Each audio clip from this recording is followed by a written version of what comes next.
Sri Mahaperiyava Sharanam. Voice of God, Volume 1. Main title Vedic Religion. Chapter 41. Religion and Society. Some of the rules of religion create inconvenience in the practical life of secular activities.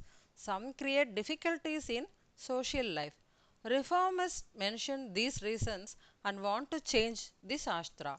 These reformers have no knowledge of the fundamentals of our Dharma Shastra and their purpose. When they talk of social life, they do not refer to the spiritual side of it. They refer to the new ways of politics, sciences, changes in trade and commerce, economics and fashion as social life. All these are subject to several changes.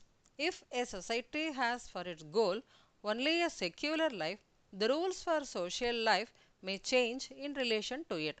But our Shastra have not viewed social life as merely secular. They are of the spirit, and the purpose of the Shastra is for the man to get released from samsara, the worldly life. Politics, intellectual literature, economics, etc. will change when they are merely secular. But in our culture, nothing is merely secular, with the result that government, social life, intellectual sciences, economics, arts, etc. are all aids to spiritual development. Spiritual truths never change. The rules that the Shastra have laid down to keep the changing society firmly in the changeless truth are also changeless.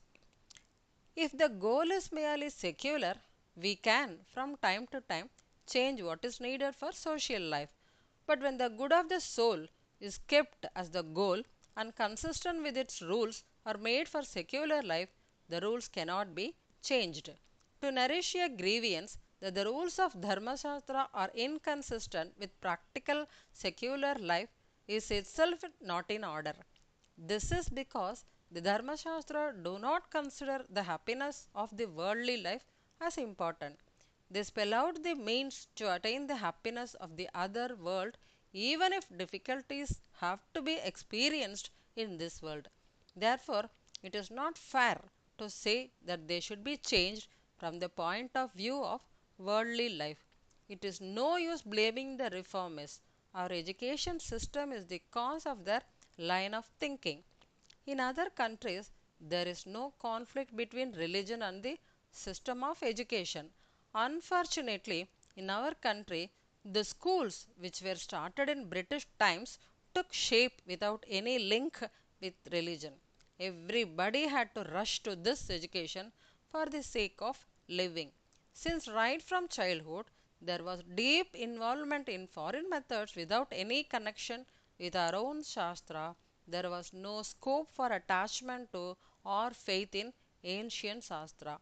Since the purpose of Shastra was not known, people began thinking that the rules of Shastra could be changed indiscriminately.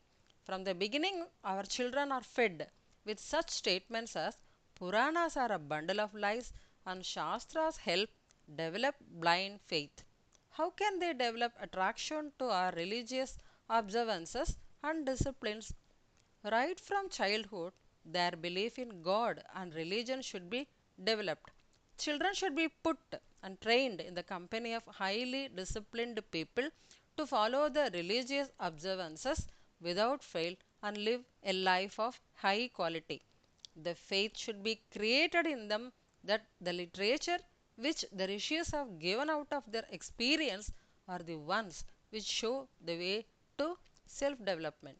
The faith should be inculcated that the rishis gave the Shastras only for regulating the social life and worldly happiness for the purpose of attaining self development. Only then the understanding will grow in the country that the rules of religion are higher than the happiness born out of routine activities of day to day life. Om Sri Mahaperiyava Sharanam. Jaya Jaya Shankara, Hara Hara Shankara.